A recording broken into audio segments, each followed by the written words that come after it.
Hello, I'm Ayako Sekiguchi from the Wellness Kitchen. This time I'll be cooking Azuki beans. They're in season from October to December. Fresh Azuki beans are coming out one after another. It's the season for them. They become a seasonal ingredient. These are the Azuki beans.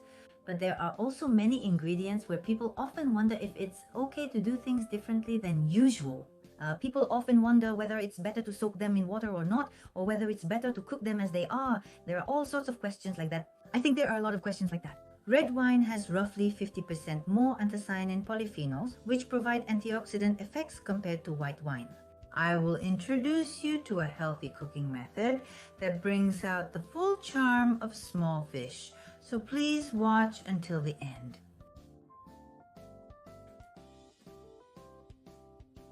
Please watch. First, wash the Azuki beans. Gently rub them together to remove any dirt.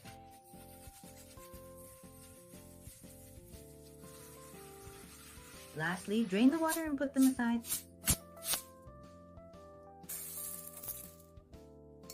Put the beans into a large pot. Add water about 3 times the volume of the Azuki beans. Bring to a boil on high heat. Once the water comes to a boil, you'll see bubbles forming. Just leave it on high heat as it is.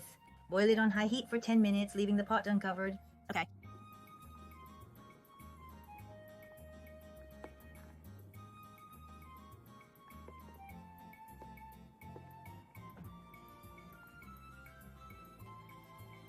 Today, it's been about 10 minutes. If you look at it like this, you can see that it's starting to brown and get a little color from the grilling. The water-soluble polyphenols are dissolving into this broth. The water that comes out is colored red, which is the main characteristic of Shiso. This color comes from a polyphenol called anthocyanin, and apparently Shiso contains 5 times more of it than red wine. That's why it dissolves into the broth. Other nutrients in Shiso, like vitamins B1 and B2, are also water-soluble, so they dissolve into the broth as well. Shiso also contains saponin, which is said to help prevent swelling, and this too is a beneficial nutrient that dissolves into the broth. Since the nutrients have dissolved and come out into the broth, it's best to consume the broth as well. That way you can take in all the good nutrients from the Shiso. So instead of just picking the leaves, make sure to drink the broth too. You can try tasting it to see if you prefer it warm or cold. Oh, if the bitterness or astringency is too strong, you might want to strain it once and not drink it as is. But if you want to keep the Shiso as clear and pure as possible, you can also just leave it as is without straining. So if it doesn't bother you, you can simply enjoy it just like this. Another method is to use it as is. When I tasted it just now, there wasn't any particularly unpleasant flavor that stood out to me, so I think it's fine just as it is. Today, I want to use yudekaboshi without rinsing it. Depends on the purpose. Since there are individual differences in color and other factors, please taste and check as you go. And if you think you can use it as is, I think it's better not to yudekaboshi for simmered dishes. If you're worried about it, you can separate a small portion and try boiling it with a little water, then taste it. There's nothing bad for your body, so please prepare it however you like. Since it's not fermented, you don't need to change the water, but try to simmer it gently over low heat so it doesn't boil too vigorously, and simmer it just until it becomes tender.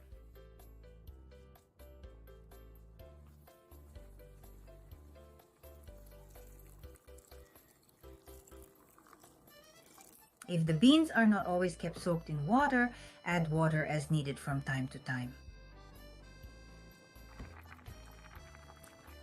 After simmering for a while, the beans have become tender, but I noticed some blackish foam forming on the surface, so I'll just skim off that part.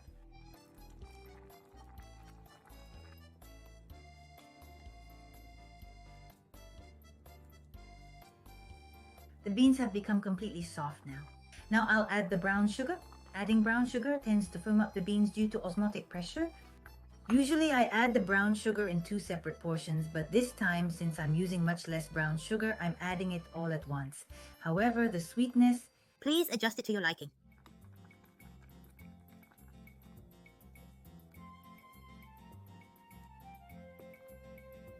It looks like everything has blended together smoothly. Let's taste it here and see how it is. The small pieces are soft, so let's check them as well.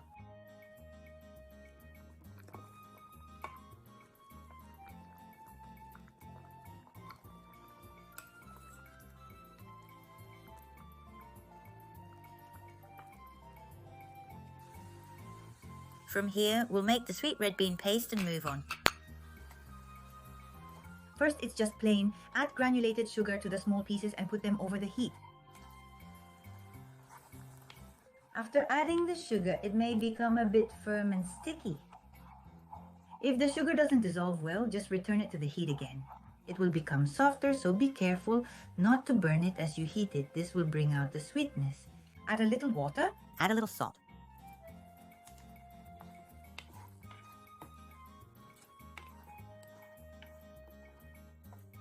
In this state, the moisture has decreased a little. Now the whole thing has become fluffy. That's it. With the addition of the sauce and simmering, the texture will change.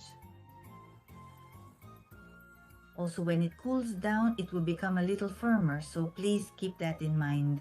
If you remove it from the heat a little before it gets too firm, that's the key point.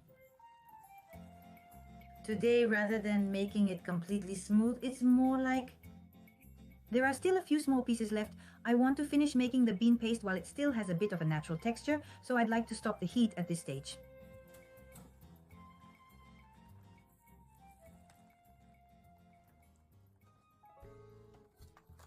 I'd like to make some dumplings to use for washing. First, we'll use rice flour. This is regular rice flour, but even though it's labeled as 3.5 ounces, there are some coarse grains mixed in.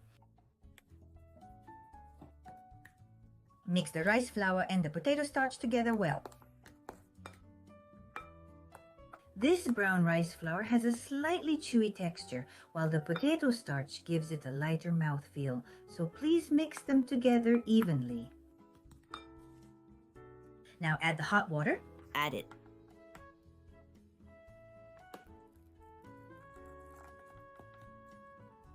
Hot water. When you add it, it becomes powdery, and even if it solidifies, it will still be crumbly. Add it little by little like this so it doesn't clump up. It will become like a lump, so if you see that, add more hot water as needed. If it's still powdery... It's still powdery.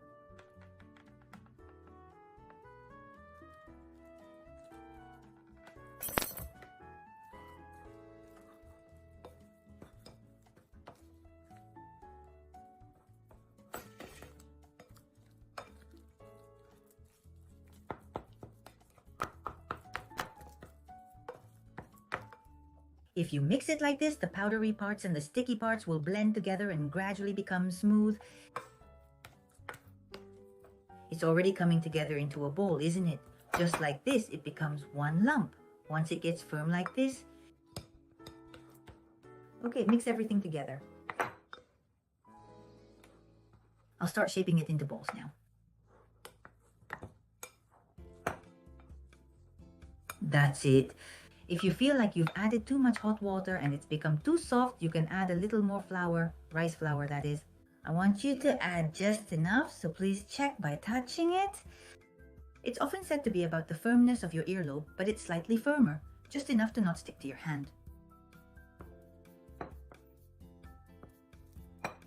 We'll shape the dough into small balls. Instead of doing it all at once, let's cut off a little at a time and separate them for easier handling. It doesn't have to be perfect.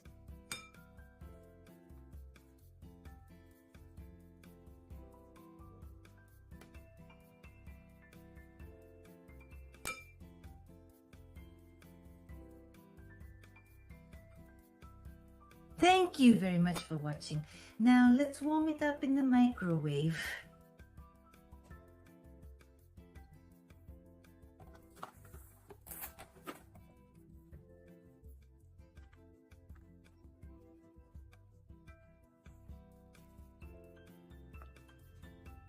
With this, the onigiri is complete.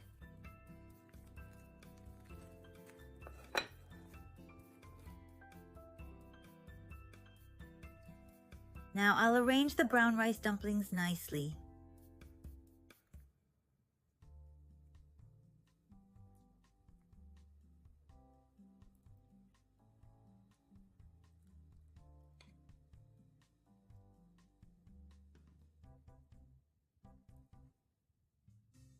That's all for the brown rice dumplings. And with that, the low sugar sweet red bean paste is finished. The sweetness is also kept mild. Please adjust the amount of sugar to your liking, that's all.